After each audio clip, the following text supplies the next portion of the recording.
So, James, we're going to begin our prolonged exposure therapy today. And I just want to remind you we'll be recording the session so you can listen to it in between now and the next time you and I meet. In case we miss anything, it'll give you a chance to kind of make sure you catch everything. Okay? Okay. So as we talked last time, prolonged exposure is designed to help you get over some of the symptoms you have from the PTSD. And I want to talk to you a little bit about both the program today and also about why we think this particular approach is going to be helpful for you. That's pretty much what we're going to do today. After I do that, we'll talk a little bit about the trauma that you experienced, and then we'll finish up today. I'll show you a little breathing technique that'll help kind of take the edge off when things get really rough for you. Okay? That's pretty much what today's about. All right. So, as we talked before, one of the things that we've noticed about folks is that most everybody who goes through a trauma experiences some period of time when they're upset by it. They may have a hard time sleeping. They may have the thoughts come back and remembering it when they don't need to or don't want to. And one of the things that seems to happen for some folks, and yourself in particular, is it's almost like you kind of get stuck with those things, like they don't go away. Yeah. And as we were talking, some of the sleep problems you're having, some of the thoughts that come into your head, that's the sort of stuff we're talking about. So one of the things that I like to talk to folks about at the beginning here is why we think some people get stuck, why it is that some people have a hard time kind of getting all this to settle in their minds. And I wonder if you've had any thoughts about that, any thoughts about why it might be kind of still bouncing around in your head. I don't know. Maybe I've been to Iraq a bunch of times, Mm-hmm. So having a lot of experiences like that, kind of going back again and again as you did, exposing yourself to lots of different types of trauma can certainly be part of it. One of the things that we've noticed about people who seem to get stuck is that they, it's almost like they try and push it out of their head as much as they can. When the thought comes up, they try and push it away or distract themselves. Is that something you notice about yourself? Yeah. And we call that avoidance, right? And that avoidance seems to get in the way of people getting better, of recovering after a trauma. And so as we've studied people, as we've talked to people who've been through different kinds of trauma, what we've come up with is the idea that there are different kinds of avoidance. There's the avoidance of the stuff in your head, just trying to push it out of your mind and distract yourself or at least not feel the bad feelings that go along with it. And then there's also avoidance of stuff out there in the world, places, people, things. And the folks who seem to get really stuck with PTSD are the ones who seem to get into that pattern of avoiding or that habit of avoiding pretty consistently. So I'm wondering, are you noticing there are things out in the world that you're not doing, places you're not going? Absolutely. I absolutely cannot stand places where there are people above me. Okay. I don't know. It's just driving gets under my skin because they're idiots on the road. It's just, I don't know. Everywhere I go, there's just something that's just like ticking me off. It's just, I don't know. I don't know how to stop it, or I don't know how to really control it. It's just, So my bet is that what you find as a way of trying to control it or manage it is you'll end up not going certain places. Like you might, if you had a chance to go out driving, like you the might mall, choose not for to. example. Like the mall, exactly. Right. And I imagine malls can be tough because you said that people above you. So like if you're on the first floor of the mall, there are folks standing at the railings and so on, and that could be very disconcerting and very upsetting. And so you just don't go. Right. And that's what I mean by avoidance. Is you just start cutting things out of your life that way. What we find is that if we can get people to overcome that tendency, and it's a normal tendency. If you ask me to go someplace where I'm uncomfortable or on edge or I feel like something bad might happen, my tendency would be to avoid it. Why would I put myself in that situation? Exactly. And so it's a normal reaction you're having. But what we find is if we can get people to overcome that and put themselves back in those situations that feel uncomfortable for a while, that bad feeling eventually kind of peters out. It kind of calms down. Right? I think about it kind of like a battery in a car. Right? I have a daughter. She likes to read.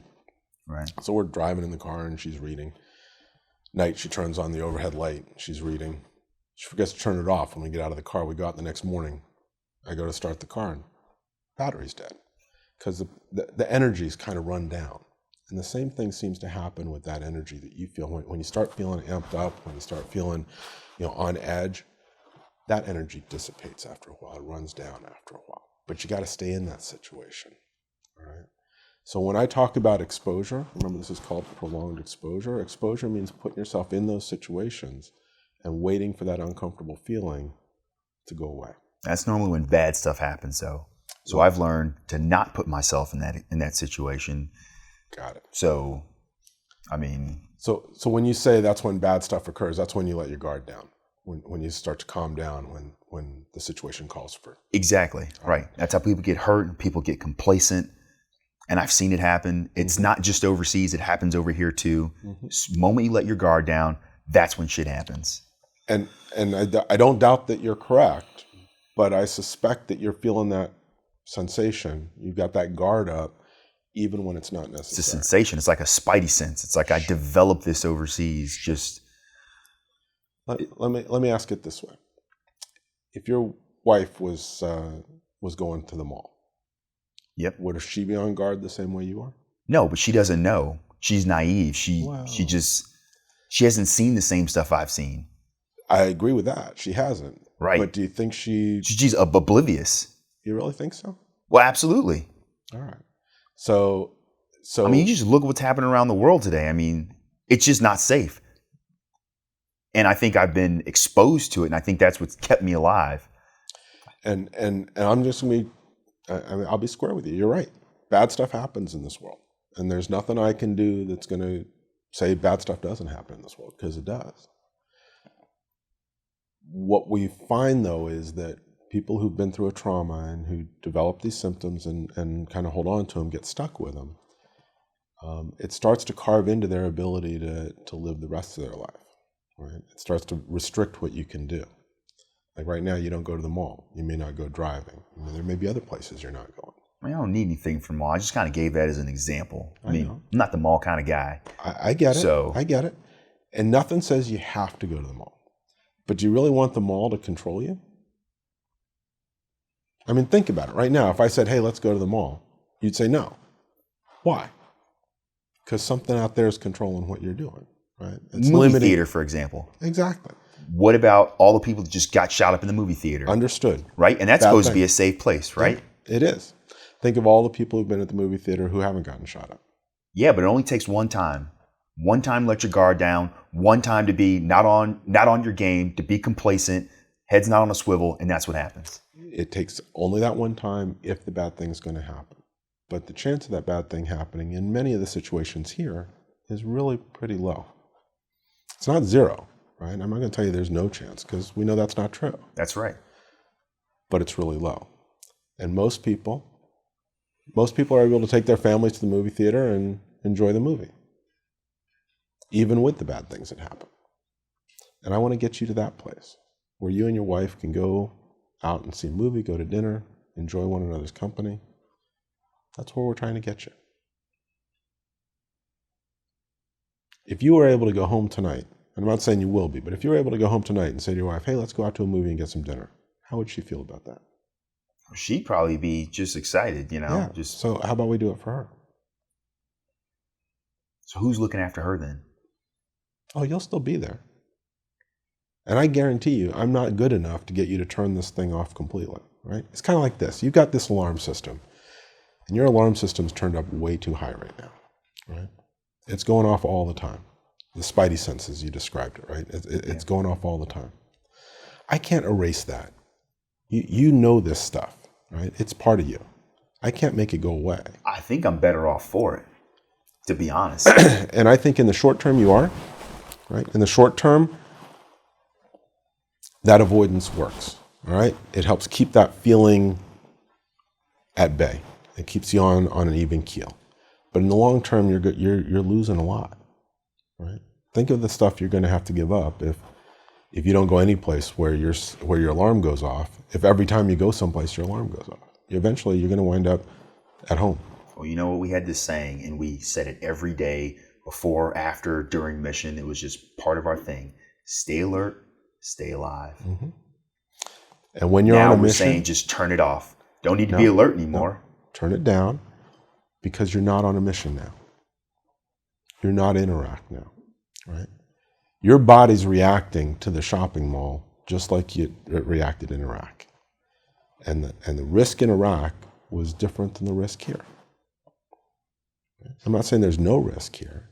I think it's more dangerous because in Iraq, at least you know you need to be on your game. You need to be aware of your environment. Mm-hmm. Here, everyone's just walking around nonchalant and just getting hosed. So it's more dangerous here. Let's think about that for a moment. It's more dangerous here than it is there. Because you're not paying attention. Well, and I'm not going to ask you to like go into the movie theater with your eyes closed, right? I mean, that's not what the goal is. Not to not pay attention at all. The goal here is to go into the situation in a way that allows you to enter into it. You'll feel uncomfortable at first, and then that'll ease off after a while. I'll put it this way, right? You learned the response you have right now, right? From spending time in Iraq, from the training you went through, you learned how to have that spidey sense, how to have the alarm system set. All I'm asking you to do is take a chance, relearn how to set that alarm back here at home. Because right now it's going off as though you were in Iraq, as opposed to being back home. And I just want you to be able to, it's hard, I know, but I want you to be able to look at the environment and say, okay, how high does that alarm system need to be set today? Because today is different than other days. This location is different than other locations. All right? And I think what you'll find, if you're willing to give this a chance, right? I think what you'll find is once you've done this a couple of times, it'll begin to make more sense to you, right? It'll begin to kind of, your body will start to relearn, and as it does, you'll realize that what I'm saying is right. That when you're deployed, when you're in theater, and all this, all the cues are there saying pay attention because bad guys are out there. You will. And when you're in situations here at home that demand that, you'll still pay attention. But when you're in situations like in your backyard with friends and family, where you can set that alarm down a little bit, you'll be able to do that too. It's just trying to get that flexibility. All right? Sure. If you think about it for just a moment, and I don't know this about you, but I bet it's true, you'll realize you were even able to do this when you were deployed. That there were times while you were in Iraq where you could let your guard down. Not off. I'm not saying you turned it off. Right. But you could, when you were inside the wire, when you were with your buddies, there were times when you were not on all the time. Right. It was more or less just suppressing it.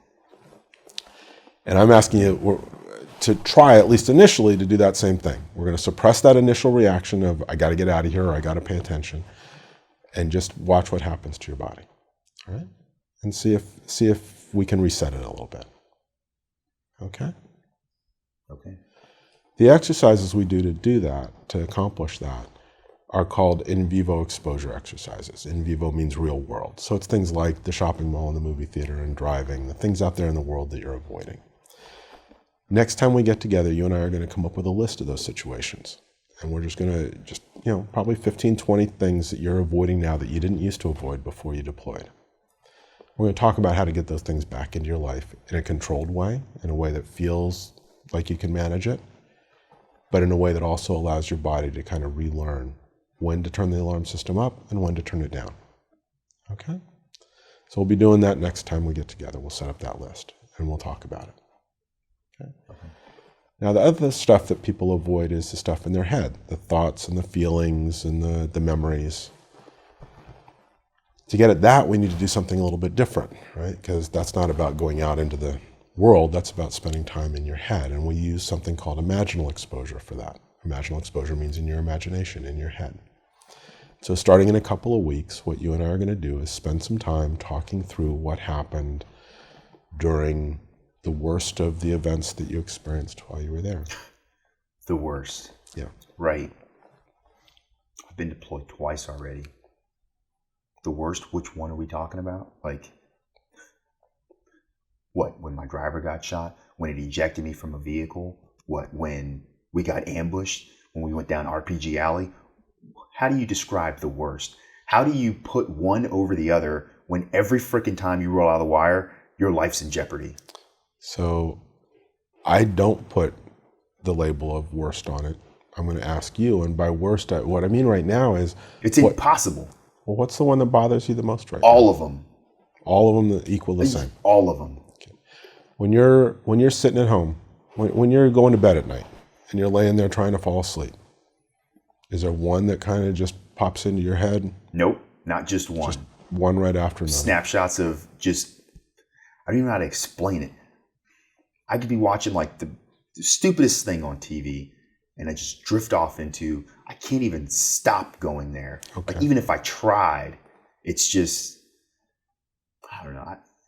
You said a word. You said a word back there just a second ago. You said snapshots, right? It's like flashes of a picture here and there.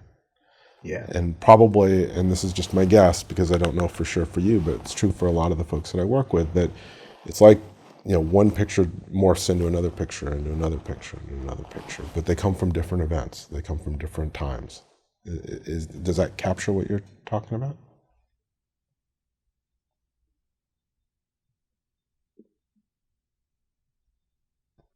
Sometimes, yeah.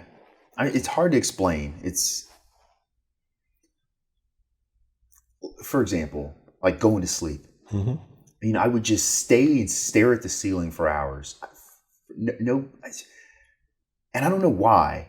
And then after a minute or two, I just drift off into thinking about it. And it starts out as something real stupid. Didn't have anything to do with overseas, but it always just slowly creeps into it. And then that's when I see, for example, Specialist Smith bleeding out in front of me, a vision like that. And it's just, I didn't do anything to save that kid. Okay. Or, like I said, we were driving, my driver gets shot. He loses control of the vehicle. I get ejected from the vehicle, get knocked out, wake up in the hospital. With no memory exactly, at least for the short term, exactly what happened. Mm-hmm. That one, or, right before, or the vehicle that gets blown up in front of me, fucking 300 meters outside of the JSS, where everyone was supposed to be watching. It's right outside of the damn checkpoint.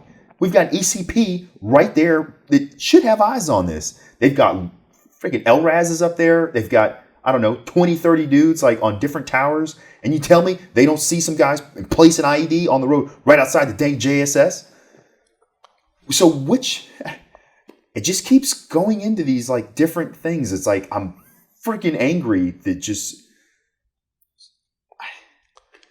So one of the things that we've learned about folks who've been through a lot of different events like you have is that they sometimes get connected by the emotion they kick up, whether it be anger or other emotions, by a theme that kind of runs through it. People getting hurt is a theme, or people not doing their job, not keeping an eye out, not watching, to be sure that things aren't getting planted. So when you have a theme like that or an emotion that runs through a lot of different events, it's very easy for your brain to just hop from one to the other to the other, right? Does that make sense? Because it's not really like you're watching the video of one and then you take the DVD out and you put a different DVD in and watch the video. It's just you're popping from image to image to image, right?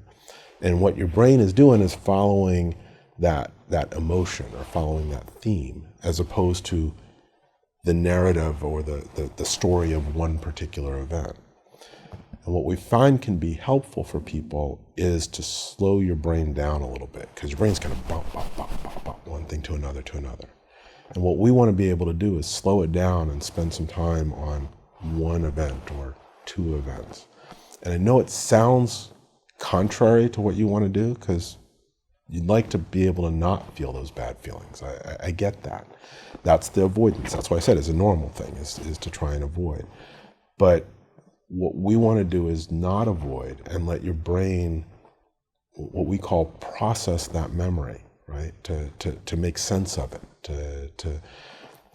Sometimes when we do this, people begin to add in new details or drop details out, and we want to give your brain a chance to do that. And as it does, a number of things are going to happen kind of all at the same time. Most important of which is your PTSD symptoms are going to come down. You're going to get better. That's what we really want. But to do that, you and I are going to have to spend some time not jumping from one thing to another thing to another thing, but rather spend some time focused in on one at a time. All right? And I know it's tough to think about, but that's what this treatment's designed to do, and that's what I'm here to do, is to help you get through that. And spending time on each individual event is going to fix me and make me better? So what I'm going to tell you is it's not even going to be quite that bad. We don't have to hit each and every event because of those themes, right? Because of those things that are similar from one event to another. You don't have to hit each and every one of them. The reason I asked earlier about the worst one or the one that bothers you the most, so we found if we can focus on that one, most of the others are going to go away at the same time, right? Because of the themes that connect them. I don't see this happening. I know. And I'll tell you, sometimes I'm surprised at how well it works. But I've seen it work again and again with guys who tell me stories very much like yours, with multiple events, multiple different things that happened to them while they deployed, and they've gotten better. That's why I think this is a good treatment for you. They're infantry guys? Infantry guys. Yeah. I mean, because, you could have like the Chow Hall guy say he's got PTSD, and it's like, okay. No, I'm talking about guys who are out there. I'm talking about infantry guys. I'm talking about EOD guys. I'm talking about guys who saw stuff, who were outside the wire doing the job.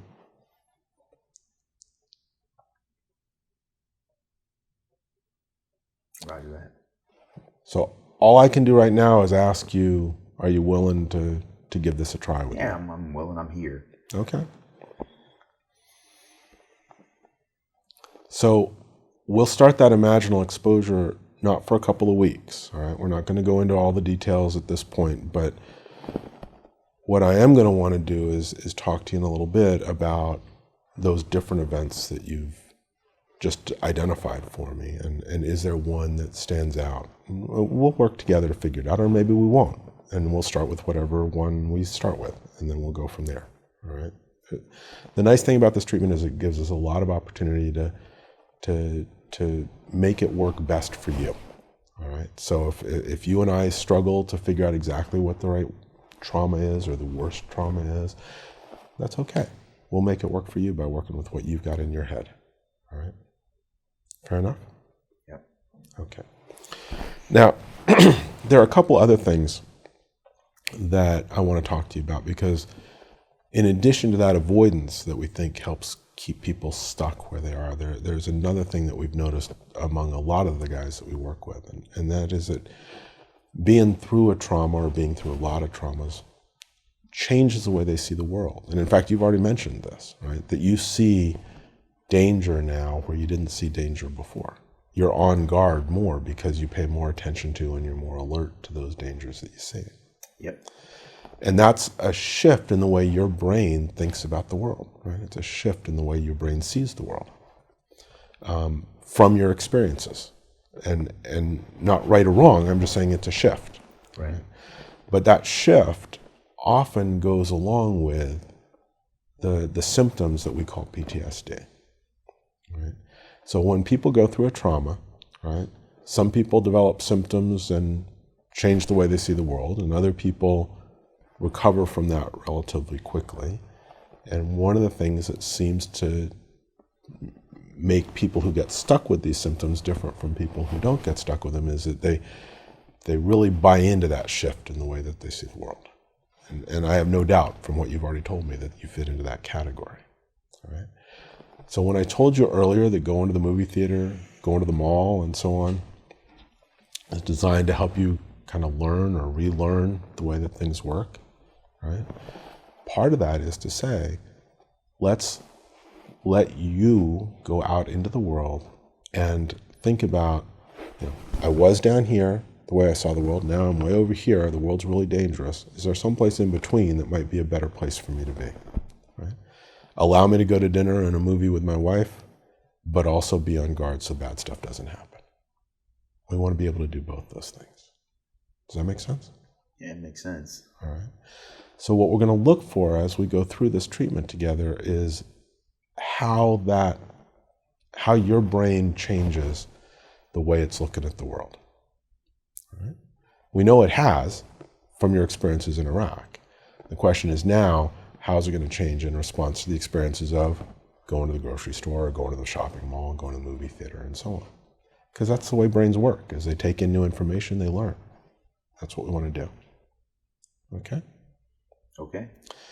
Now, the other way that people's perceptions of things seem to change when they go through a trauma is they shift the way that they see themselves. I wonder if you've changed kind of the way you feel about yourself or the way you think about yourself since you've been to Iraq.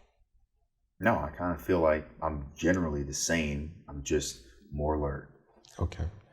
I know that you notice a lot of other people being lackadaisical and not paying attention to things and careless. Right. Do you feel at times that that's something you need to watch out for in your own self, that you not become careless? That I should become less careless? Do you worry that you might become careless? Absolutely. Okay. All the time. I mean, which is why I'm always constantly reminding myself of where I am, which is, I think, what triggers exactly the response I get. Okay. And when you think about being in different situations and that feeling of potential danger that's there, do you think you're in a position to deal with it effectively? Do you feel like you can cope with those situations? I think I'm dealing with it just fine. I mean, I'm fine. I'm okay. Mm-hmm. Other people are like getting in accidents. Driving, for example. Something just as simple as driving to work in the morning should be a real calm, just going to work. Mm-hmm. But no, you've got idiots doing 100 miles an hour on a freaking road that's probably 30 or 40 miles an hour. You got idiots in the left lane doing 15 miles an hour, and everyone else is trying to get around them, to include me, and putting themselves in a situation where they're going to cause more accidents or potentially get themselves killed or maybe ejected from a freaking vehicle again. Okay. So it does... When you experience that, when you come up behind somebody who's doing 15 miles an hour in the left-hand lane, and they're just as frustrating to me as they are to you, but when you come up behind them, part of what happens is it triggers that memory of driving in Iraq and your driver getting shot and you being ejected from the vehicle. I mean, all that kind of goes together, and that's what we want to try and address, right? That's what we want. I don't mind you getting frustrated at the guy who's driving 15 miles an hour in the left-hand lane. I get frustrated. What should I do about him? I should pit him out, right? Yeah, no, that's not what we want to be doing. He needs to get off the road. Someone's got to teach him a lesson, actually. But what's going to happen if you're the person who teaches him a lesson? What happens? Well, they're going to learn their lesson. What happens to you? What happens to you? We're trying to find constructive ways to deal with this, right? So you getting frustrated and upset with him, that's perfectly fine. But the fact that it triggers all those bad memories for you, that's what we want to try and address. That's what you and I are here to work on, all right? It's those connections in your brain that we're trying to change, okay? We're trying to give you an opportunity to learn new connections, and in some ways to unlearn the old connections. Not to forget them, because I'm not that good. I can't erase the memory, but we want you to we want to weaken those connections and strengthen other ones. That's really what this is all about, okay? Sometimes people look back on events like people getting shot or killed, and they think to themselves, I should have been able to do something about it. If only. That haunts me to this day. Okay. So somewhere in one of those memories, maybe more than one of those memories, there's a little bit of that feeling. What I should have done. A lot of them. Okay.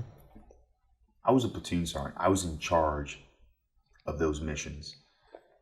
Yeah, everything my platoon does or fails to do falls on me. Okay. And I understand as a platoon sergeant, your responsibility for your guys and taking care of them, and I get that. One of the things that spending some time going through, instead of just hopping from one memory to another, instead spending some time with each memory, one of the things that we're going to be able to do is, I describe it as building a context, understand what was going on better at the time and making some sense out of what you could and couldn't do at the time. All right? We'll see what happens. We'll see what comes up. Sometimes nothing comes up. That's fine, right? Again, it's like there's one right way to do this treatment. It's what's going to work best for you. Okay? Now, I know this is a lot to take in. I know that I've gone over a lot of stuff with you just here in a very short period of time. Are there questions you got? Anything that kind of left over? No, I mean, I do want to get fixed. I do want to be able to not be on alert all the time.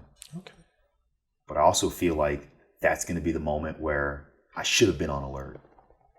So it completely cancels out any rationale as to why you should not be paying attention with everything you're doing. Got it.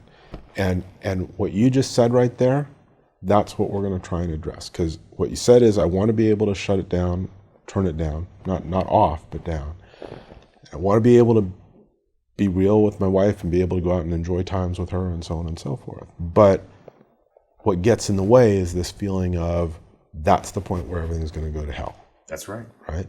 And what we want to do is help you realize that in a lot of these situations, in a lot of the times that your body is saying, pay attention because it's all going to go to hell any moment now, your body's wrong. All right? Not bad wrong, just the alarm's going off when it doesn't need to.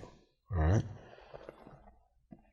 The first house I ever bought, all right? My wife and I bought a house, came with a burglar alarm with a motion detector, right? At the time, we had 2 cats and a couch. We go to bed the first night, turn on the alarm. Cat jumps up on the back of the couch, sets off the alarm at 2 o'clock in the morning, right? We had to turn the sensitivity down on the motion detector. I'm not going to turn it off, because if somebody breaks into the house, I want the alarm to go off. I just don't want it to go off when the cat jumps up on the back of the couch, because I want to get a decent night's sleep. That's all we're trying to do with you. Turn the alarm down a little bit. Make sense? Yep. All right. So as I said, we're recording this. You can take it home. You can listen to it. If you have any questions, come in next week and ask me. I'll give you my phone number at the end of the session, so you can give me a call if you have any questions, okay? I want to make sure that we're at least starting off on the same page. I know it feels daunting. I know it feels like maybe, I don't completely understand exactly where you're at. I get that. We'll do this together. This has to be a team effort. It's you and me, because I can't make you do any of this, and so we got to do it as a team. All right? Give it a shot. Okay. So the next thing we need to do then is to figure out a little bit, if we can, of all those events you listed, and you talked about your driver getting shot, and I believe in that same event, that was the one where you were ejected from the vehicle, correct? Yeah. Okay. And you talked about the IED blowing up just outside the gate. Yep. And then you talked about Specialist Smith, I believe, dying. Yeah. Right? Is that 3 different events? Is that all one event? Is that... No, it's 2 different events. 2 different events. Right. My driver was shot by a sniper, lost control of the vehicle. I was ejected. That was one event. And the second one was, we were just exiting the JSS. 300 meters outside the JSS, my lead vehicle gets hit by an IED. Okay. So if we just think about those 2 events, is there a way for you at all? I mean, they're both bad events, absolutely bad events, but is there one that sticks in your mind more now than the other one? I think the one that sticks in my mind the most is the one where Specialist Smith died, because I was conscious the whole time, whereas the other one, I lost consciousness. Got it. Lost consciousness. Got it. So Specialist Smith died when the IED blew up just outside the JSS. He was in a turret on the gun, big gun. We stopped the vehicle to go. I mean, it's like a battle drill. We stopped the vehicle to go get those other guys, and we should have freaking not have done that, because as soon as we got out of the vehicle, it was an ambush. They were waiting for us, and they started picking us off. So, all right, I'm just. We're going to get into a lot of the details. I just want to make sure that I'm tracking. So we've got an event where an IED blows up, takes out the vehicle with Specialist Smith in it. There's a firefight No, the vehicle in front gets hit. All those guys died instantly. Smith was in my vehicle. We get out of the vehicle to go recover those guys. At the time, we didn't know. And that's when we started getting shot. I got it. Okay. So just holding on to that memory for a moment. Is there another one besides that sticks in your mind, or is that kind of the one that I mean, there are a ton of things like understood driving down RPG Alley, you know. They call it RPG Alley for a reason. Sure. I mean, luckily we didn't take any casualties on that. We got hit, but I'm telling you what, it's just as freaking nerve-wracking as any of the other ones. Absolutely. I'm getting a sense, though, the one that kind of sticks in your craw, the one that really eats at you, is the one where Smith was killed. Well, yeah. I mean, it didn't help that just before that, I called him a shitbag. Okay. Because he was going to get himself killed by not keeping his head on a swivel, by not paying attention, by not being alert. And now he's not alive. Okay.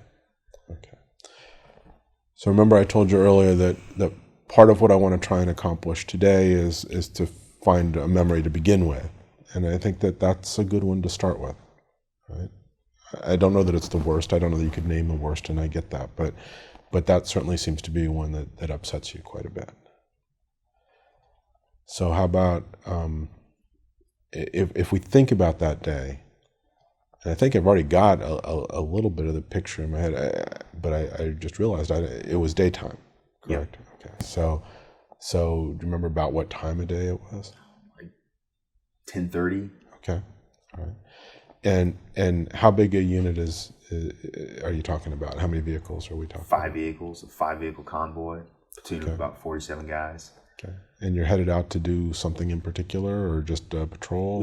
It was a QRF mission, just to go out. I mean, it didn't even make sense. I mean, none of that day made sense. Okay. We're out doing a QRF mission, which for one, I mean, there weren't troops in contact. It was just going out to do a freaking site survey, and it was just like, why in the hell would this be a QRF? This doesn't even quick reaction force. It doesn't even fucking make sense. But they were like, yeah, get in your trucks, get out there, get into us. It was almost like they freaking planned the shit or something. So there are lots of stuff that was going on that day that didn't make sense. Doesn't make sense when you look back on it now.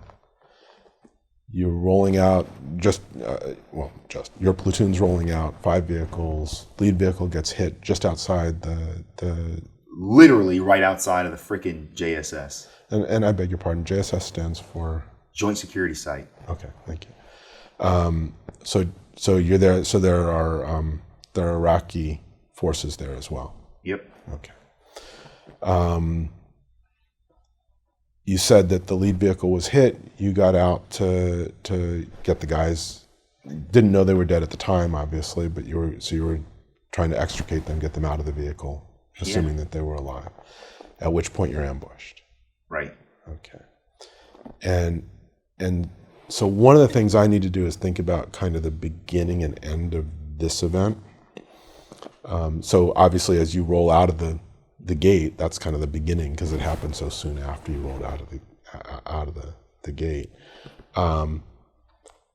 When you think about kind of when obviously the ambush happens, you're in a firefight for some period of time. How long did the firefight? It felt like forever. It felt like at least the reality is maybe like 45 minutes or so. Mm-hmm. Just, I mean, first the fire was pretty heavy, Okay. and that's when he started picking us off, or at least, shooting at us, trying to pick us off. Okay. And then it just kind of subsided, and then I don't know, there was a period of time I didn't know who was shooting, whether it was just us or them. Mm-hmm. We react to contact. Sure. First vehicle went up. There was no gunfire at that moment. As soon as my truck started to dismount to run up there, that's when all the gunfire started. All of my trucks started opening up, obviously except the first one. Mm-hmm. And And where this JSS is, I mean, it was the dumbest location to put a damn JSS, because as soon as you leave the damn wire, there's like these two areas of high ground, these two hilltops that kind of overlook the road that you're coming out of the JSS on. No security up there. Clearly no one was looking up there. That's when they started shooting at us. So that's where the bad guys ground. were up on the high ground. Exactly. Okay. All right. I mean, this is... You said that the gunfire started to slow down after a while. At some point, this ends, and I guess I'm asking you kind of at what point does that particular interaction with the enemy end? Well, I mean, eventually we got enough guns pointing in that direction. We started opening up, and I don't know. I don't know if there was really an end to any of this. It just stopped, and then it was like, okay. At that point, Smith was already dead, so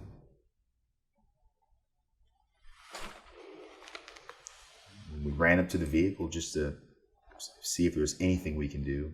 The vehicle was engulfed in flames, so it was just nothing you could do there. And at that point, it was just securing the site, calling up EOD, calling up the HEMET to come do a vehicle recovery, and medevac Smith out. And you get back inside the wire at some point, I assume. Yeah, like later on, 4 or 5 hours later. So if we think about kind of the end of that event being the point at which they recover the vehicle, you were still out there when they were recovering the vehicle? Or? Yep. Okay. Is that? I think about it almost like bookends, like where's the beginning and end. So the beginning you're rolling out, you roll out through the gate. The end is the point at which they recover the vehicle and take it back inside. Does that kind of ring true for you? Yeah. Okay. Generally. All right. And we'll see. We can adjust that as we go along. But that gives me a sense of, when we start to do the imaginal exposure, when we start to get into a lot of the details in a couple of weeks, that gives me a kind of a beginning and end point to help cue you, to let you know kind of, okay, let's start here and end there. Okay. It's really just to give your brain a way of, like I say, bookending this particular event, because otherwise they all tend to blur into one another. Okay? Yep. How are you feeling right now? Angry. Okay. I noticed a couple of times you started to tense up your hands. Do you feel a lot of tension in your body right now? Yeah. That feeling, I bet it's a common feeling for you, something you feel fairly often, huh? That tension, that anger. Right. Very common for folks who've been through a trauma to have that kind of reaction as we start to talk about things. I get it. I mean, that's what I see all the time. It's your body's way of reacting to threat. All right. In fact, that's what your body's doing. Is it's acting as though there's a threat in the world right now that you have to take care of, that the enemy's out there. All right. You ever hear the fight or flight response? Yeah. All right. All that means is your body's getting ready to react to something threatening in the environment, and we as human beings have two choices. You can fight it, or you can flee from it. You can attack it, or you can run away. And what your body's doing right now is getting ready to do that. That's why you're feeling the muscle tension. I imagine, is your heart beating real fast right now? And I can see your breathing, and your breathing is, it's all very tense. And what we want to try and help people understand is that you don't have to just exist with that feeling, right? You can control it, right? And there are all kinds of ways to control it, and people do meditation and they do relaxation and all kinds of things, but I like to find things that are quick and really easy to use. And so what I want to show you is that just by controlling your breathing, you can calm all this stuff down. Because as you slow your breathing down, it's going to slow your heart down, it's going to decrease your blood pressure, your muscles will start to relax. Because what you're doing is by slowing your breathing down, you're sending the message, there's not really a threat out there. It's okay. I've checked it out. I can relax a little bit. Not all the way, not turn it off, just take the edge off a little bit. All right? You willing to give it a try? Sure. All right. So I just want you to sit as comfortable as you can in the chair. And I often ask people to close their eyes. Are you comfortable closing your eyes, or you want to keep them open? All right. So as we're doing this, keep your eyes open, that's fine. But all I want you to do is take a nice, comfortable breath in. Doesn't have to be a deep breath, just a nice, comfortable breath. And let it all the way out. We're going to do the same thing several times. I'm just going to ask you to slow it down. So a nice, comfortable breath in. A nice, long breath out. I'm just going to count it off. In, 2, 3, 4. Out, 2, 3, 4. In, 2, 3, 4. Out, 2, 3, 4. In and out, 2, 3, 4. Just a couple more on your own.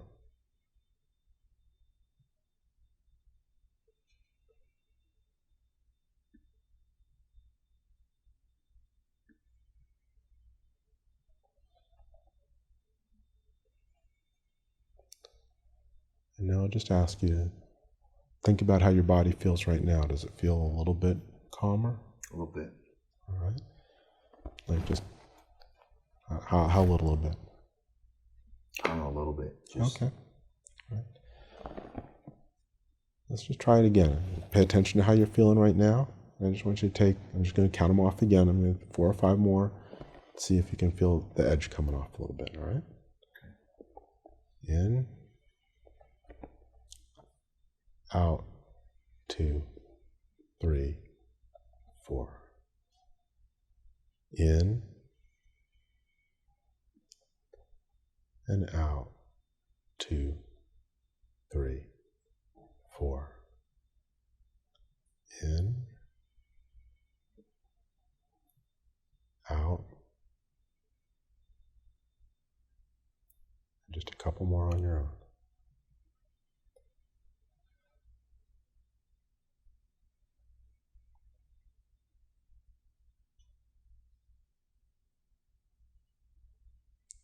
How are you feeling right now? Better. Okay. Didn't take much. That was what? A minute? 10 controlled, slow breaths. All I tried to do was get you to slow down the exhale, right? Not a big, deep breath necessarily, just slow down the exhale. You can do that anytime. Anytime you're feeling on edge. You asked what I wanted you to do when you came up upon the guy who was driving 15 miles an hour in the left-hand lane. Take 4 controlled breaths. See what happens. All right? Don't drive him off the road. Hitting him out would be... I know, it would feel better in the short term, but in the long term... I think I'd feel better, actually.